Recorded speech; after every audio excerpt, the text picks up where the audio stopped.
Maraming salamat, Panginoon, sa buhay na binigay niyo po sa amin. Lord, salamat sa buhay ni Kuya Jobert. Salamat sa transformation na ginawa niyo po sa buhay niya. Lord, continue to protect him, his family, and continue, Lord God, to use him in your ministry and for your kingdom building. And Lord, as we have this interview, we pray that the words of our mouths and the meditation of our hearts will be pleasing to you. All this we pray in Jesus' name. Amen. Amen.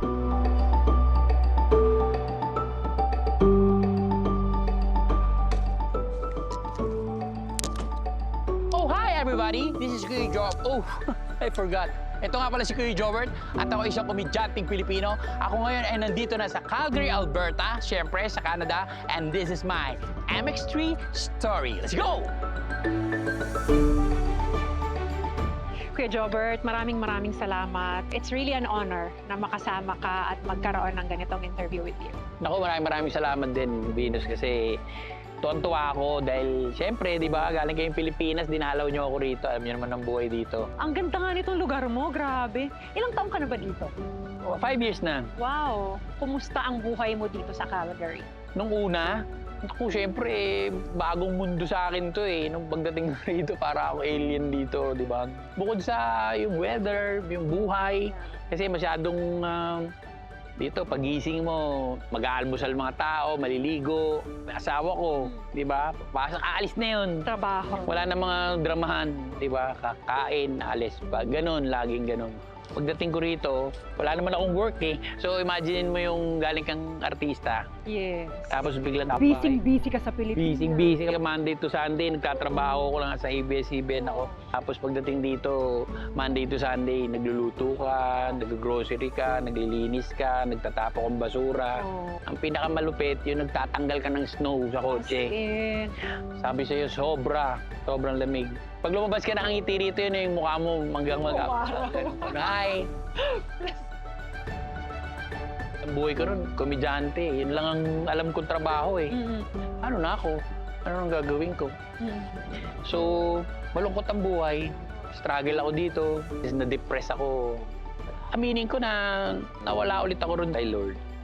Yun yung pinanghawakan ko nung nandun din ako sa Pilipinas eh. After nung mga nangyari sa buhay ko, on and off ako eh. So, masasabi ko na yung turnaround ko nung nandito na ako ulit sa Canada, nung inalis na ni Lord yung comfort zones ko.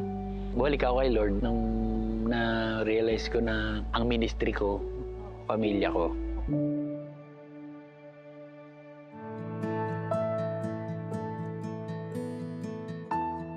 Kung may verse sa buhay mo na pinanghahawakan mo, verses na talagang nakapag-impact sa buhay mo. Yeah, ako, Philippians 1:21, to live is Christ and to die is gain. So,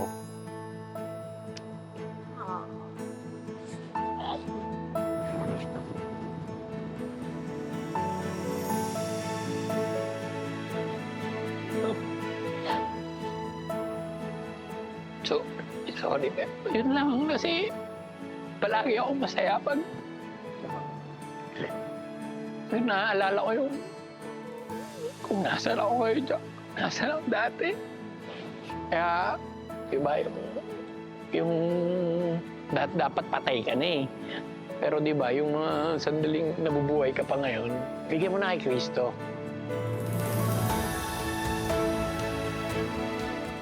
Palagi kong sinasabi, kung meron man silang nakikita sa akin na hindi pa rin tama, tawarin niyo ako, di ba? Mas importante kasi sa akin yung gusto ng Diyos eh, kaysa yung gusto ng tao. Isa lang naman din nire-require ng Diyos eh. Pero di ba, mahalin niyo ako, sundin niyo ako, at mahalin niyo yung mga tao. Di ba? Kailangan maging vessel tayo ng pagmamahal ng Diyos eh. Yeah. Kaso, kaaway talaga ng mundo ang pag-ibig ng Diyos eh. So, kung meron man nga na may mga tao na hindi rin nakakaintindi pa rin dun sa mga pinagdadaanan natin bilang mga Kristiyano, kung meron man tayong nabibitawan. Kasi minsan, ang mata ng tao talaga nasa iyo eh. Totoo yun. Kristiyano ka na, di ba? Papanoorin lahat ng hakbang. Kristiyano ka na, no? Sabi mo, Lord ka. Tapos ngayon, nakita kita nga, Kristiyano kami. Yeah, Kristiyano kami.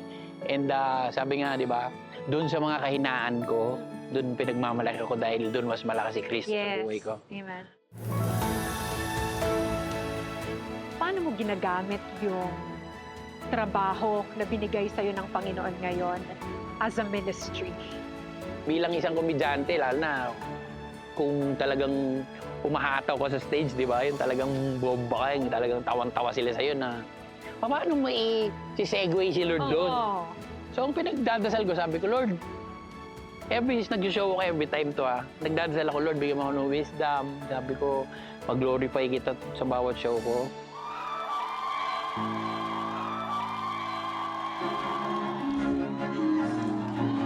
At pag napatawag nila ng todo, hindi sila tatanggi kung ano yung offers ko nila pagkatapos. Yeah. Kasi ginagawa ko rin joke, tatalon ako sa Sogo, yung Yung mga mahihirap na mahihirap na ikwento ko noon. Dati nga, ni panoorin yun, di ko mapanood, naiiyak ako eh. Ngayon nagagawa ko ng joke kasi nalampasan mo na eh.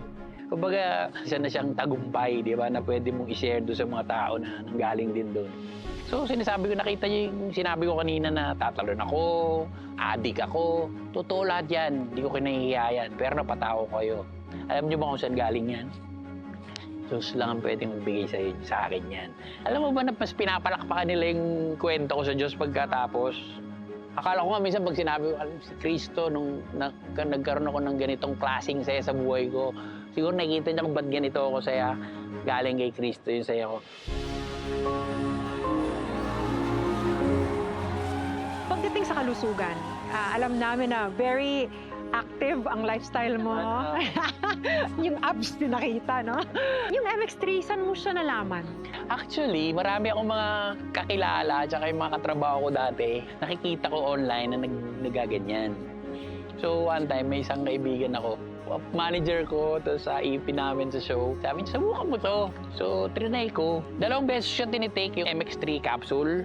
1 in the morning, 1 in the afternoon. Malaki nang natutulong kasi dami kong show dito, di ba? So, yun nagbibigay sa akin ng lakas. Nakakatulong siya, in-experience ko yan. Nagmula nang tinake ko siya, lagi ko siyang bit-bit. Oh, effective naman siya. Actually, hindi naman ako... Hindi masyado, no? Hindi ka masyadong energetic. 55 na ako, Wow! You're still very active. Yun, MX3. Kung meron nga lang 4, ginamit ko rin eh. Kaya lang hanggang 3. Baka may 4 parating nga, MX4. Kuya Jobert, maraming salamat. Ang dami kong natutunan sa'yo. I am so encouraged by your story. At isa sa pinagpapasalamat ko na nakilala kita. Thank you. Thank you very much. Ang lamig na ng kamay ko. Yay!